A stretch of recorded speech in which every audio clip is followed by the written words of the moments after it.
Varsóvia, que foi praticamente encampada no nosso país pelo Código Brasileiro de Aeronáutica, de 1986.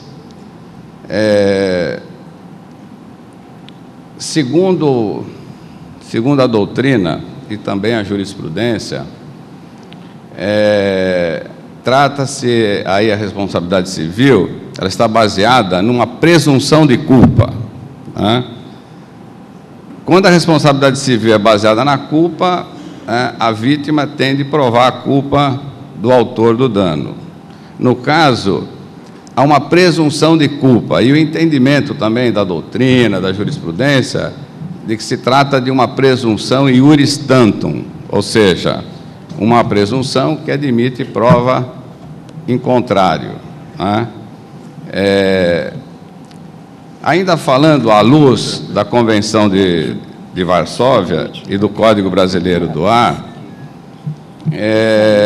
essa responsabilidade, ela admite, assim, excludentes, né? Permite que a empresa possa se isentar de responsabilidade. O entendimento é de que a força maior ou o caso fortuito excluem essa responsabilidade. Nós estamos vendo essa questão hoje, assim, de forma bem manifesta, na Europa, em razão da erupção de um vulcão na Finlândia, né? Que tem gerado, assim, uma série de transtornos ao transporte aéreo na Europa. Aí é um exemplo típico de fato da natureza, né? Aí seria realmente força maior. Então, em tese, ela está isenta de responsabilidade, a empresa aérea. Mas há outros aspectos aí, né? Está isenta, mas tem de cumprir uma série de deveres que decorrem expressamente da lei, né? E se não decorrer expressamente da lei, decorre do dever de informar, do dever, de todos aqueles deveres anexos que permeiam a relação contratual e que decorrem da boa-fé objetiva. Mas nós falaremos mais à frente sobre isso. E a culpa de terceiro, né? E a culpa de terceiro? Não há previsão, né? Previsão de que, em caso de culpa de terceiro, a empresa estará isenta de responsabilidade, né? Na verdade, se a culpa for de terceiro, a empresa poderá, posteriormente, se valer da ação de regresso, mas ela é responsável. É interessante que essa Convenção de Varsóvia, ela só dispõe sobre a indenização do dano material. Vocês sabem que o dano pode ser material, né? Um dano que pode ser avaliado economicamente, e moral, né? Que é estimado pelo juiz ao julgar a causa, né? Então, não há previsão na Convenção de Varsóvia, nem no Código Brasileiro de Aeronáutica, sobre indenização por dano moral. E o outro ponto, né, que é o que tem gerado maior número de decisões dos nossos tribunais, principalmente inclusive do Superior Tribunal de Justiça, é a questão da limitação tarifada da indenização, né? Essa convenção estabelece limites para a indenização pelos vários danos que podem ocorrer em virtude de falha, né, na prestação do serviço de transporte aéreo. Ela só não é limitada quando decorrer de culpa grave ou dolo. Então, se houver culpa grave ou dolo, a indenização será integral, nos termos desses diplomas legais que eu acabei de mencionar. Qual é o argumento utilizado para essa limitação?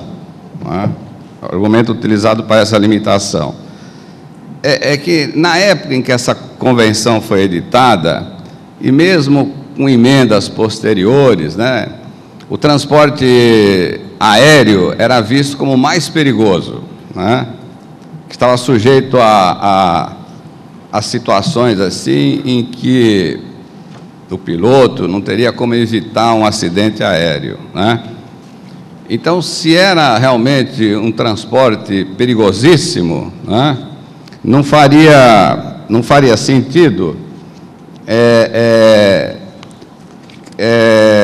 criar responsabilidade integral. Então, essa limitação foi uma forma de contrabalançar, vamos dizer assim, a presunção de culpa, né? Ela é presumidamente culpada, mas a indenização é limitada, para evitar, assim, de gerar indenizações que poderiam levar a companhia aérea à quebra, né?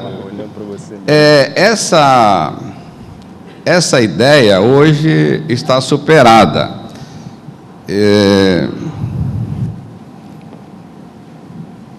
Até trouxe aqui uma notícia, que saiu na revista Veja,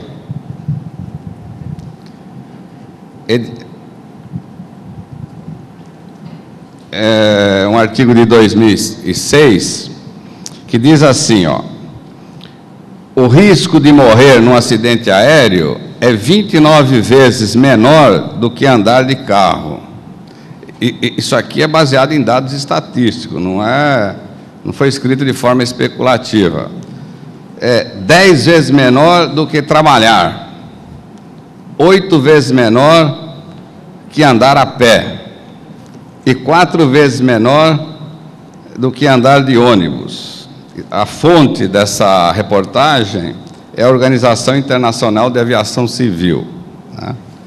Então, vejam que não tem mais sentido essa ideia que vigorou durante anos de que o transporte aéreo seria mais arriscado, né? Hoje, ao contrário, né, conforme pode-se deduzir desses dados que eu mencionei, ele é tido como um dos transportes mais seguros que existem, né?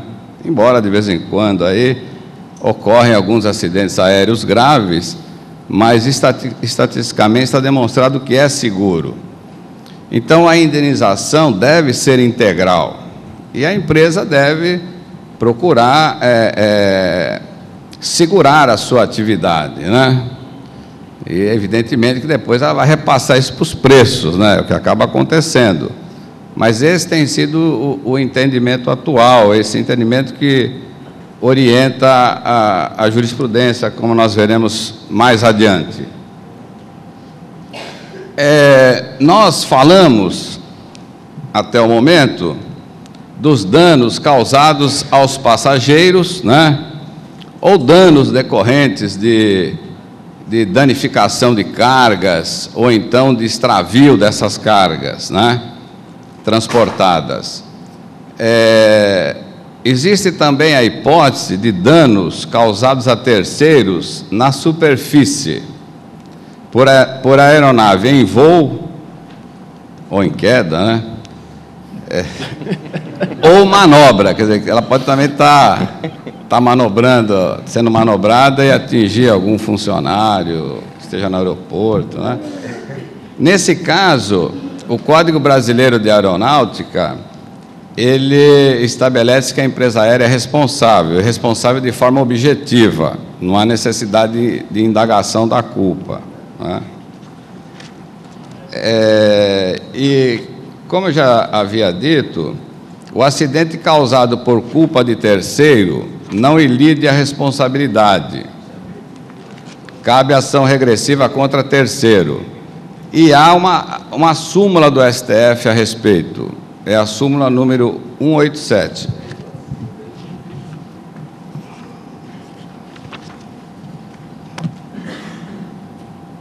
Bem, falamos então, né, de forma bem sintética, da Convenção de Varsóvia e do Código Brasileiro de Aeronáutica, que praticamente é,